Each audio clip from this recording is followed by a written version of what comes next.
Hi, everyone. About a minute on the widening trade war between the United States and China, and let's be clear, things are getting serious. If you saw this in the news last week, China banned the export to the United States of antimony, gallium, germanium, and a certain type of graphite. This came after the U.S.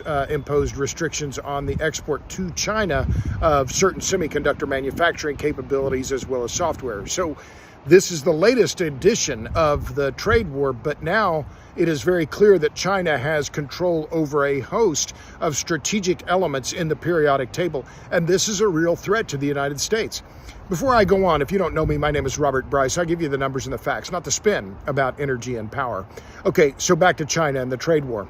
Why do we care? Well, because China has, over the last 30 years or so, gained, in many cases, monopoly control over certain strategic elements in the periodic table, including the rare earth elements, which, if you're looking at the periodic table, it's that first row below the main section of the periodic table is the rare earth elements. So lanthanum, cerium, praseodymium, neodymium, dysprosium, terbium, etc.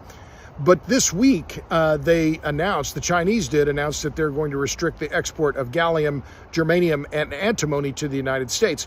And why do you care about those? Well, antimony is a very important element. It's used in ammunition, it's used in missiles, and it's also used in lead-acid batteries. Gallium and germanium are needed to produce semiconductors. They have a host of applications in defense-related materials and weaponry. So China now has the upper hand when we think about what is next for the United States in terms of the trade war.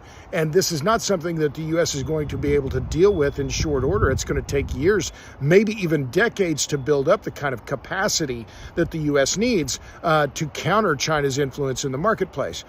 There's one other issue here that's key, and that is the issue of rare earth magnets, high-strength magnets, also known as neodymium iron boron magnets. These are found in electric vehicles, they're found in wind turbines, and also in missile guidance systems. They have a host of applications in the Defense Department, other civilian uses.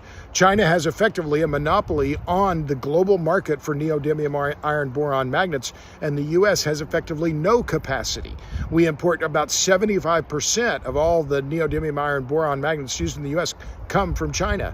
So this latest episode in the trade war is very worrisome, and I wrote about it in my latest piece on Substack. It's called China Runs the Table, and you know where to find me. You can read more about this, of course, on my Substack, robertbryce.substack.com. Thanks a lot. See ya.